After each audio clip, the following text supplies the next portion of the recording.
Vi benytter os af et helt unikt rapporteringssystem. Anders, der er et problem med ølhanen herovre. Kan du ikke lave en rapport til chefen? Det gør jeg. Vi tager billeder og skriver eller indtaler korte beskrivelser af diverse fejl og mangler. Ølhanen, den er i stykker. Og kunden får automatisk en fuld rapport den følgende dag. Kanon. Fedt. Tak.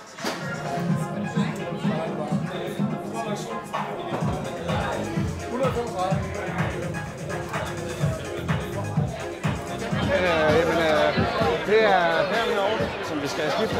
Det fungerer i hvert fald, så må vi bare få lavet en rapport og se, om der er nogen, der reagerer på det. Nej, jeg har ikke rørt din taske. Hvad så? Jeg har ødelagt min taske. Nej, kan vi ikke lige gå herover? Hvad er problemet? Han har ødelagt min taske. Han er reddet i min taske, og den er gået i stykker nu. Ja, det kan jeg godt se. Ja. Systemet bruger vi også til at afhjælpe konflikter imellem gæster, som for eksempel en ødelagte taske. Vi tager billeder af den pågældende genstand samt legitimation, der kommer til at indgå i en rapport, som gæsterne kan få dagen efter. Hvis du ikke har gjort det, så er der heller ikke noget at være bekymret for. Så er du det bare stille og roligt. Gå ind og fortsæt festen, så bare lad være med at ødelægge andre tasker. Det er i orden. Kom du bare indenfor. Ja, kom. Men der er lige en ting.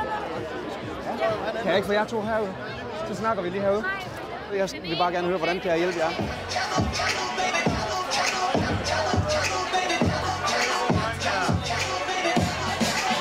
Vi leverer en total løsning og kontrollerer således løbende både inde og ude, og i tæt samarbejde med resten af personalet.